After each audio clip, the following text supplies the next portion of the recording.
Tira ka pa ba sa ibang bahay? Maliban dito sa tita mo? Opo. Kaano-ano mo yun? Wala lang. Hindi nyo kamag-anak? Hindi. Parang yun yung time na gustong ipamigay kayo or paampon? Ganon? Pero anong naririnig mo kay mama? Bakit ka nakatira doon? Sabi niya, yung kondo, na gusto na mo ampunin, ampun na daw niya, kung gusto na mo, ampun na namin niya. Bakit daw kayo paampon? Para lang na maka-eskwela. Sir kasi, para kay kaibigan Dexter, tulog si kaibigan. Ganda! Kaya sabi nila, may tag 2,000 daw kayo. Halika kayo! Birthday to you! Nakakatuwa! Tawa! Tawa pa rin. Laban lang, ganyan talaga. Ay, ito kay Kuya!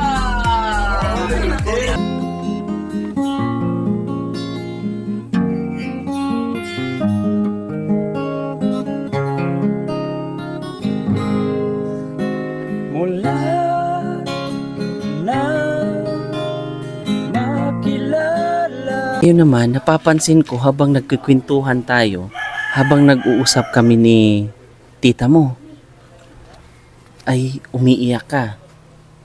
Apa. Bakit ka umiiyak? Nararamdaman mo yung siguro hirap. Apo. At alam kong bakit nandito ka. Bakit nandito si Mika? Para pag-aralin ng tita. Para mag-aral. Opo. Ito po ay kapatid ni Ricky. At ang balita ko, naranasan mo or galing sa mama mo na salita or parang pinamigay kayo o pinaampon? Opo.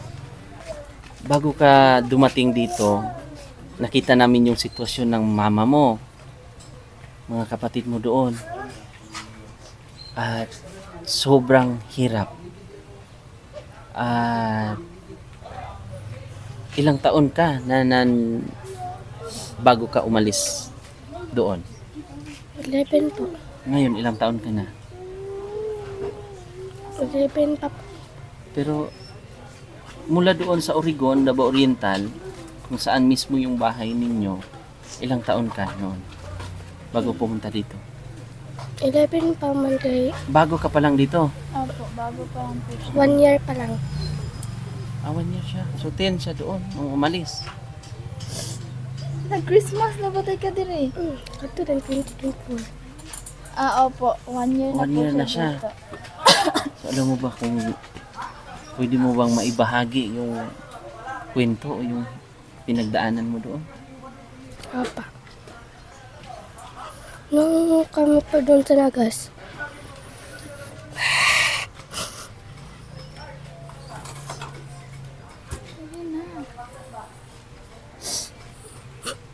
Mahirap. opo.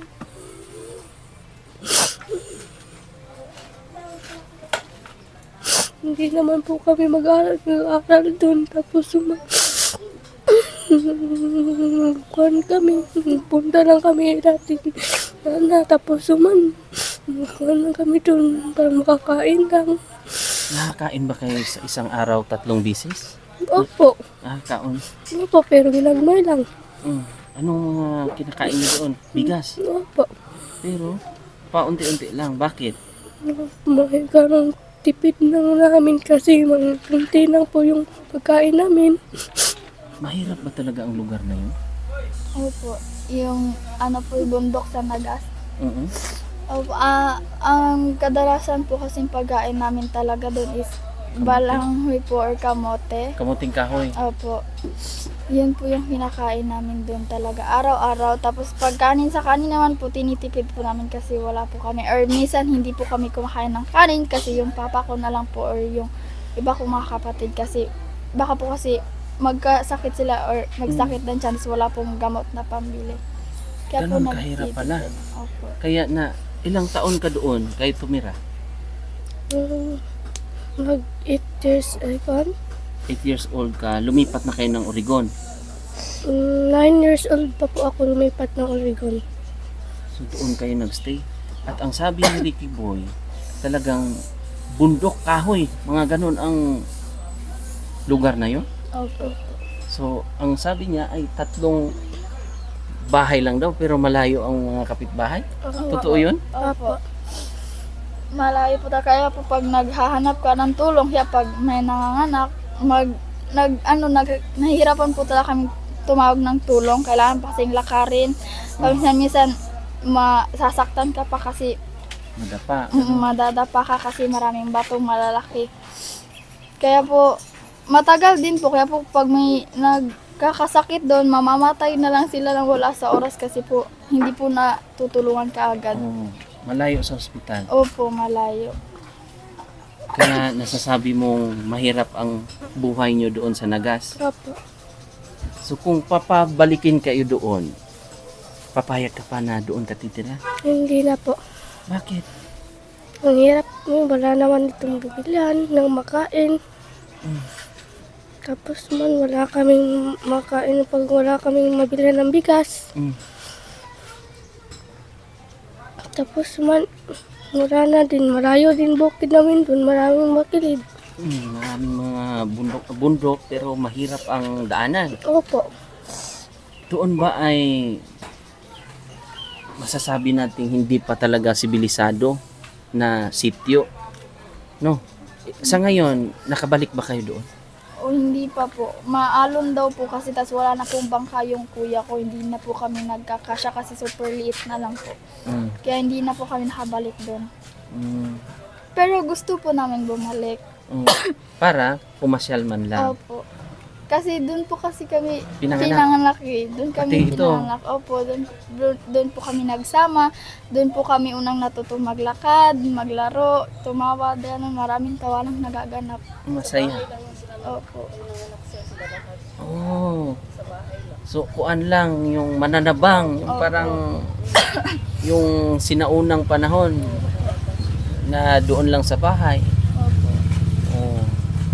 So anong mga ginagawa ni Mika doon noon? Magtatrabaho lang po. Tapos naman, magtabang lang kay mama para lang makuha si mama. Malipay. Si mama mo ay tawag noon ay sa ngayon kasi si mama mo ay nahihirapan. Opo. Ilang taon ka nung namatay si papa mo? Mga 7 or 6 years old. Doon sa Nagas na ba yun o dito na sa may Oregon? Sa Nagas pa Sa po. Nagas? So doon siya nahulog sa puno? Opo. Puno ng nyug? Opo. Saan siya nilibing? Doon na lang din. Sa mate. Sa mati po. Dinala pa yung katawan niya doon sa sinakay ng bangka. Kinabukasan pa dinala? Opo. Kay buhay pa man po siya noon. Na ano siguro yung ulo? Spinal cord daw po, nabali daw po yung spinal cord niya. Sa liig. Dito banda. So yun yung kinamatay ng papa mo. Opo. Tapos, ibig sabihin doon, yung buhay nyo doon ay talagang wala nang aral na iisipin. Opo. Opo, wala po kami pag-aaral na isipin. Laro lang po.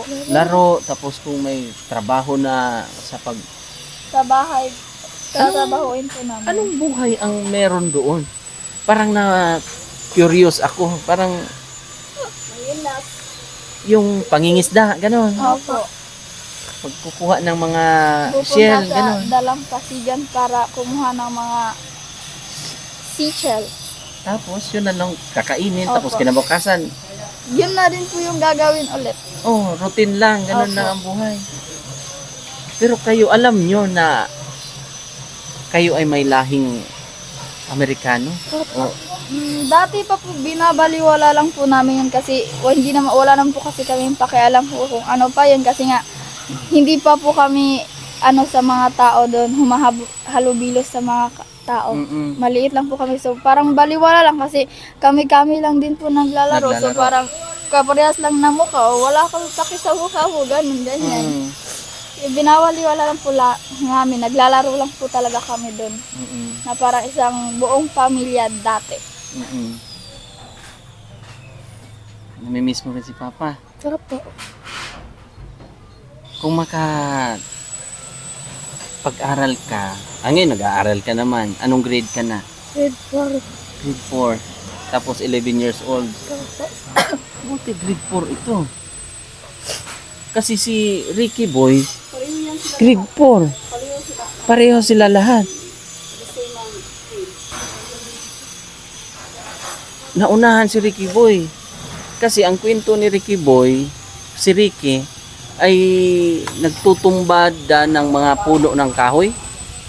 At dinadala sa bar down, pinuputol. Dahil doon, talagang gubat. Puno, grabe ang puno ng kahoy. Opo. Yun na yung ginagawa niya, tapos tumutulong sa papa mo, ganun. Opo. Gusto mo bang makita sila mama mo ulit? Opo. Mukhang 1 year na. So, 10 years old siya, nawalay sa kanyang mga kapatid, mama niya. Si mama mo doon, nagkasakit sila lahat, nagkatrangkaso. Para na rin kayo magkapatid dito. No? Mimiss mo ba sila, mga kapatid mo? Opo. Anong naalala mo sa kanila? Nung kami maligo ng sapa. Aliligo lang ng sapa. Maglalaro. Nung maalala ko sa kanila. So doon sa Oregon, mga ilang taon pa lang pala sila doon? Bago lang.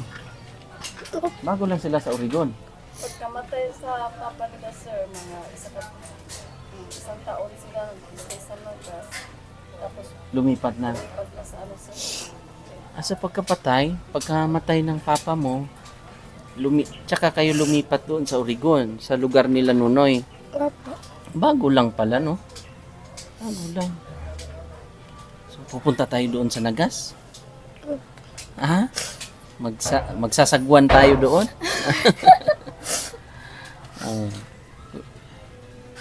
Nakatira ka pa ba sa ibang bahay? Maliban dito sa tita mo? Opo. Kaano-ano mo yun? Wala lang. Hindi nyo kamag-anak? Hindi. Parang yun yung time na gustong ipamigay kayo or paampon? Ganon? Pero anong naririnig mo kay mama? Bakit ka nakatira doon? Sabi niya, yung kondo, na gusto na mo ampunin. Ampun na daw niya kung gusto na mo. Ampun na namin niya. Bakit daw kayo paampon? Para lang na maka-eskwela. Para makapag-aral? Opo. Kasi hindi kaya ni mama mo. Opo. So, nung time na yon, mga ilang taon ka? Pag na 10 years old. 10 years old ka? Opo. 10 years old. Sir, 9 years old pa lang. Mga 9 years old, nakatira na siya sa ibang... Dalawang taon na sa akin. So, Mhm. 3 pa yung sir. Pero alam mo ba yung buhay ng mama mo ngayon doon? Hindi po. Nahihirapan din si mama mo. Nagpuputol ng mga pang-sigang kahoy, yung sugnod, ganon. Nung naabutan mo pa doon, ganon din ba ang ginagawa niya? Opo. Ibibenta niya yon 30 pesos per bundle. So yun yung ginagawa ng mama mo. Opo. Ganon din ang ginagawa ni... So ngayon, si Ricky ay pag ganun-ganon na rin. Kasi nag-aaral para siya ng maigi, gustong magtapos din. Unang tanong ko sa kanya kung anong pangarap niya sa buhay, sabi niya ay wala. Wala siyang pangarap. Pero nung nalaman ko nung huli, gusto niya talaga palang magiging pulis. Ikaw, anong gusto mo? Maging nurse po. Nurse. Maigi, kay may pangarap ka agad. Si Ricky Boy kasi ay hindi niya pa alam nung una, wala pa siyang pangarap. Oh. Kung magiging nurse ka, bakit ka gusto mong maging nurse? Para makatulong po sa pamilya ko. Mm. Sa tingin mo, matutupad mo kaya yun? Hindi ko po alam po. Parang ganun din ang sagot mo, Jean. Parang imposible po kasi yung mga pangarap namin. Mahirap po kasi lang kami. I mean, hindi naman po daw sukatan yung pagiging mahirap. Kung talagang gusto mo, makukuha mo talaga kung pagtsatsagaan at paghihirapan. Pero sa amin po kasi,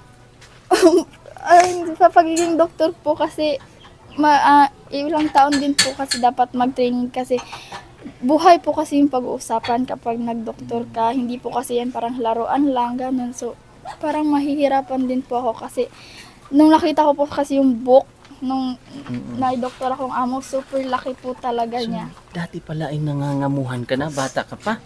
Mga ilang taon ka noon? Tipila gani akong edad. 13 po. 13, nangamuhan ka na. Opo. So, ibig sabihin nung gawaing bahay, gano'n. Opo. Nangatulong ka na. Babysitter din po Babysitter. at the same time. Tapos, Pero hindi pa ako full nag-aaral doon. tumigil ka. Full-time ka noon. Opo.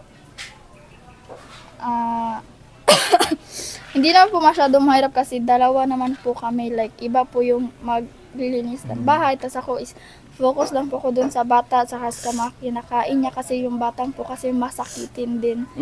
Kasi hindi po siya mahilig sa mga dumi. So, masila na bata. Stay at home lang po siya lagi. Hindi po siya lumalabas. Makakalabas po siya kasama yung parents niya. Like, gala sa mall, ganun. May outing. Ganun lang po. Pero, itong pinakakuan sa ngayon, mahirap abutin yung mga gusto nyong mga kurso. Imposible. Pero siguro, kung dumating sa punto na kayo ay naging lumaki at nandun sa US, ang ganda ng buhay nyo. No? Hindi ko rin po masasabi kasi hindi naman po namin alam kung anong meron doon. Tama. Kasi yung, yung papa nila, yung lola nga ninyo, takot nga ipamigay or dalhin. Mukhang hindi rin kayo makakarating doon. No? Noon. Kasi pangalawang asawa kayo. Paano kung nakapag-asawa ang lolo nyo doon? Hindi kayo makikita. No? Pinatawa ko lang kayo para kahit paano ay maibsan-ibsan yung mga kalungkutan. Pero feeling ko po mas okay po yung hindi po kami dumating, hindi po kami sinilang sa mundo. Ay, hindi naman pwede yun. Kasi isisilang mo din naman. Tapos sabi kunwari ngayon, hindi, wala kaming parents, ganun, malayo sa parents. Tapos, alam mo yung pakiramdam na kinamumuhian ka ng ina mo, parang isinilang ka lang niya, tapos wala ka lang kwenta sa kanya, wala ka lang halaga. Tapos, parang ikaw yung pinakamaling nangyari sa buhay niya. Parang ganun yung nafe-feel namin magkakapatid. Kasi, may sinabi kasi siya sa amin dati na, iiwan ko din naman kayong lahat, isasama naman ako sa iba. Kasi narinig mo yan mismo sa kanya? Oo, sa kanya mismo nang galing yon na iiwan daw niya kami, sasama daw siya sa iba kasi pagod na daw siya. Pabigat lang daw kami sa kanya, ganun. Tapos, ginawa niya po talaga. Akala namin joke lang niya. Tapos, ginawa niya po talaga. Tapos, doon, parang din po kami na siguro nga wala ka tayong kwenta ng kasi hindi niya naman tayo pinangbigyan. Sa ibang po kasi sa ibang parents nila minamahal nila yung mga anak nila. Nakakaingit lang minsan kasi yung iba may mga nanay, kasama, gano'n. Tapos ikaw wala, nalileft out ka kasi wala kang nanay. Pag may nagsasabi na dapat pumunta yung guardian mo sa school, gano'n. Ikaw na lang mag-isa sa sarili mo. Kasi wala ka namang guardian. Gano'n lang po. Parang ang unfair lang po talaga. Kaya kung siguro ibabalikan po yung panahon na wala pa po kami, mas gugustuhin po hindi po pa po kami nabuhay. Tapos stay lang po si Papa sa kanyang sinaunang anak kung yun po yung mas better life niya na hindi siya ngayon naghihirap. Pero ganito yan. Bakit tayo nabubuhay sa mundo? May mga purpose. May mga purpose kung saan tayo, bakit tayo naging ganito. Baka meron pa tayong bagay na kailangan ka ng papa mo. Ganon. O pagdating ng panahon na pagsisihan din ng mama mo at makamit mo yung magandang buhay. At alam kong malay natin makapanood or makita niya yung video na nasasabi o naiisip niyang nagkamali ako. At dumating yung punto na hihingi siya ng sorry sa iyo, sa inyo, kasi hindi naman talaga daw perfect yung buhay. Di ba? Kung magkita kayo pagdating ng panahon, mapapatawad mo kaya si mama mo? Hindi ko rin po alam kasi po, gaya nga po nang sabi ko kaya galit na galit po ko sa kanya. Siguro, namimiss ko po siya kasi di naman po mawawala sa akin na maghahanap ako ng ina pagmamahal kasi di ko naman po naramdaman yun na may nag-ina nagmamahal sa akin. Ganun. Pero, kung darating man yung time na magkikita nga kami, yun pa din po. Gusto ko rin po yung masagot yung mga tanong ko sa kanya. Gusto ko siyang tanongin sa lahat. Bakit kayo iniwan? Super dami ko pong bakit sa mind ko na gusto ko po sa kanya po mismo manggaling yung sagot na yun. Umiyak ka na naman. Laban lang ha, kasi ito, mahirap din ang pinagdaanan nito. Ito, nakikita ko rin sa sitwasyon nila. Siguro masipag ang papa nito, naabutan mo? Opo. Masipag din. Opo, ginagawa po ni Kuya lahat ng kung pwede niya pong pasukin, ganun pinapasok. Pero yung kuya ko po kasi wala po siyang pinag-aralan. Kaya po nakatira po sila sa bundok pero ginagawa niya po lahat. Sasaka. Oo po, nagsasaka. Tapos pag may pong dumadating sa baybayin, binababa niya po yan para humingi lang po ng bigas, ganun. Kahit gaano kahirap ginagawa po niya para po may mapakain lang po sa So, pamilya ibig sabihin, hindi nakapag-aral si papa nila? Hindi po.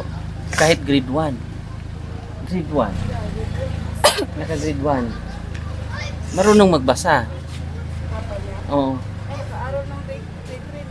Grade 3? Pero at least marunong magbasa? Hindi. So talagang pinili nila na mamuhay doon sa bundok na lang.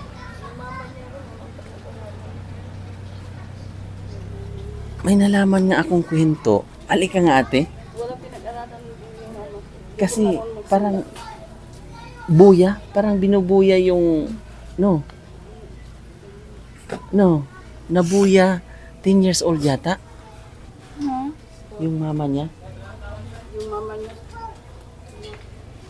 Nabuya sana sa ibang lalaki. Yun ang kwento. Alam mo ba yun? Hindi po. Kasi bago lang namin nalaman, so panoorin natin or puntahan natin pag magkita kami ni ate. Kasi ang kwento niya, ibubuya siya o arrange marriage doon sa isang lalaki na hindi niya gusto. Totoo ba yun ate? Oh, so yun yung kwento niya. Na i-arrange marriage siya, kaya parang 11 years old, nag-asawa na siya, si mama nila. Kasi 27 ngayon eh. Opo. 27 years old ang mama nila. 27, tapos si Ricky Boy, 14 years old. So, 14 years old? Si Ricky ate? 16. 16. 16. So, 11. Nasa 11 years old pa lang si mama nila. Yung mama yan, sir, 13 years old din yun, 14. Oh. So, mama mo, Super bata pa rin. bata pa rin, nag-asawa. Manubo. So, doon may mga kapitbahay kayong mga katutubo rin na mga manubo. Opo, meron. Kamusta ang kanilang buhay doon? Hindi ko po masasabi na okay po sila doon kasi nga po mahirap pa din po sila, may ano pa po na may alitan, nga nag-aawayan kasi nga po ano Sa sa pera lupa. hapos sa pera, opo. Sa lupa din. Opo. So nag-aaway, sasakitan, ganun. Siguro nga po ganun din po yun kaya po malayo yung bahay-bahay namin para hindi po madamay sa gulo. Mm. So naranasan niyo yung mga ganong bagay-bagay doon? Po. Ano po, dati po hindi ko pa alam kung nakwento na po sa inyo. Pero sa side kasi ng mama ko is may ano siya, hindi ko alam kung kaano-ano niya yan, pero namatayan siya na anak. Pinatay daw yung kapatid kasi nga umiiyak, tapos humihingi ng kanin, tapos walang kanin, kaya nakakita daw siya ng baril, binaril niya daw po yung kapatid niya. Kaya na ganun ang kwento. Opo, namatay daw po. Tapos pinalabas po niya na ibang tao yung may gawa, pero lumabas pa rin naman po yung totoo, so nakulong po siya. Nakulong siya. Opo. Pero kasi nga, Kasi mahirap kasi doon malayo sa... So sana makapasyal tayo doon sa nasasabing yung nababanggit yung lugar na Nagas na mabisita natin. May mga kamag-anak kayo doon? meron po madami. Sa side po ng mama ko, pero sa papa po nandito po sila lahat sa city. So sila po ay yung mga manubo. Opo. May time na nakabahag pa sila, gano'n. Ay, hindi na po, wala Hindi na na. po. Ano na po sila, parang damit na parang atin lang. Oh, nakaano na lang. Pero yung buhay nila, yung mga bahay-bahay doon, ngayon, Para po talaga, kubo lang po. kubo lang. Opo, kubo lang. Pero matibay. Kahoy. Opo, Matibay na mga kahoy. opo. So, sana mapasyalan natin yung Nagas. Ngayon kaya, ganun din ang sitwasyon doon natin? Sa Nagas, na yung community? Ganun din. Walang pagbabago. Yung mga kapitbahay, yung mga kamag-anak, yung mga... May dugo pala itong manubo sila. Yung tribo. So, katutubo pala yung mama mo. Opo, Tapos yung papa mo, half American. opo. Kasi si lolo mo ay purong Amerikano yon. So, alam mo ba yung totoong pangalan ng mama, ng papa mo? Ay, lolo mo? Sabi po ni Papa, Oman daw po yung name niya. Oman. Oh. Opo, Oman. Pero hindi na po siya masyadong nagbanggit ng kung ano-ano sa amin kasi nga po, Sayang nga daw kasi yun nga ang nagpapatunay sana yung mga komunikasyon, nagpapadala sana ng sulat, pero naano daw sa baha doon sa Tacloban o sa Samar sa Liti noon. So, sayang kasi meron ding sana dumating yung DNA kit na ipapadala sa atin at yun matitingnan natin kung matitris ba, kaawaan matris yung bloodline nyo kasi ang purpose naman kung bakit sa muka naman ay given na, andyan na yung pagmuka, andyan na yung pagka-foreigner nyo o half Pinoy blood, American blood, Filipino, ganon, naghahalo na. So, ang purpose lang doon daw, sabi ni Ma'am Lia, ay para malaman kung sino yung pinaka-ano nyo doon. Matitrace ba? Malaman na ilang percent ang American blood, ganon ang purpose para mahirap lang siguro sa side ninyo dahil wala tayong makiklaim na doon may kapatid talaga kayo or mga naghahanap. Mas madali sana siguro yun. Oo, yung mga papilis. Pero gagawa natin ng kung anong God's will ba, kung ano man ang kapalaran ba. Yun nga, sinasabi ko kanina sa'yo na lahat ng bagay, lahat ng tao, lahat ng buhay-buhay dito sa mundo may mga purpose. Malay natin kung kaawaan makapunta ka ng US at nakikita mo yung hirap ng buhay at makapag-aral ka ng makuha mo rin yung pagiging nurse, kuha mo rin yung pagiging doktora at makatulong ka sa maraming nangangailangan. Di ba? Nakukuha mo yung pinaka senaryo, kunwari lang na magiging ganon.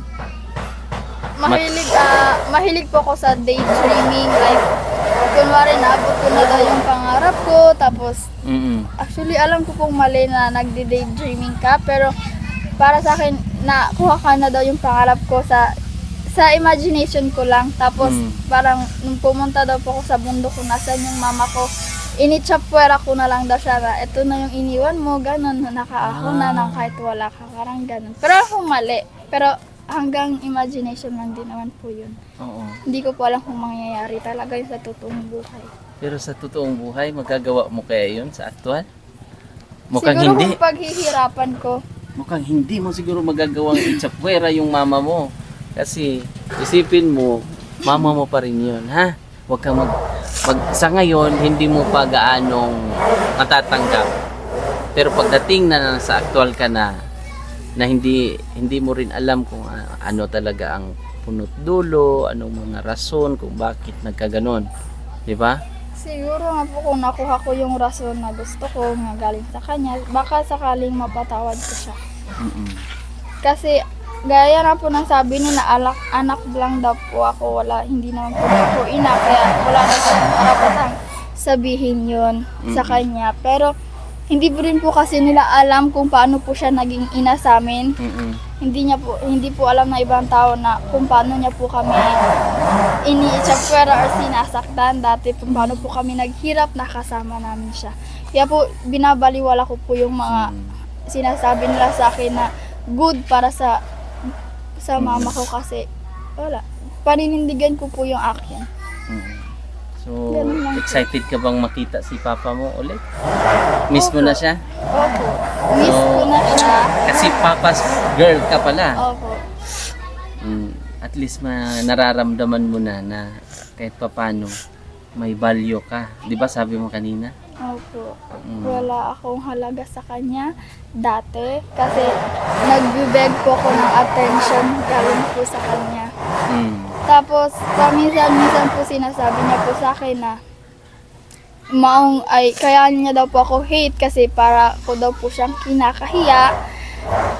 Kinakahiya ko daw po siya, tapos sabi ko sa kanya na bakit naman kita ikakahiya, ano naman kita. Tapos sabi niya sa akin na kinakahiya niya ko kasi hindi daw po namin siya sinasama sa galaan, ganun. Tapos sabi ko na pinapasama ka naman namin tapos hindi ka sumasama kasi nga nahihiya po siya sa sarili niya kasi nga po disabled siya.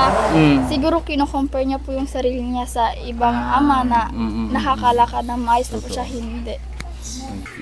Nakita niyo po, narinig niyo po yung kwento nila. Sobrang hirap po at gusto ko rin pong makita yung lugar kung saan sila pinanganak at lumaki at makita yung mga kamag-anakan, yung mga katutubo doon na mga manubo soon. At excited rin ako sa pagkikita nyo ng papa mo ngayong Sunday ba? Balak nyo mo pumunta doon. So sana. Pero yung trabaho mo? Wala po akong work sa Sunday po kasi po school ko po yan, pero pwede ko naman pong hindi pasukan kasi sa ibang araw na lang po ako mag-take ng exam. So yun, abangan nyo po ang kasunod ng mga vlog natin sa ating mga videos po. Maraming salamat at mag-aral kayo maigi, ha. At malay natin may mga willing at makapanood sa kwento nyo, ha. At may mga sponsor na willing tumulong. So yun lang po, maraming salamat. Ate, thank you, ha. God bless po. Bye-bye po. Bye-bye tayo kay mama mo.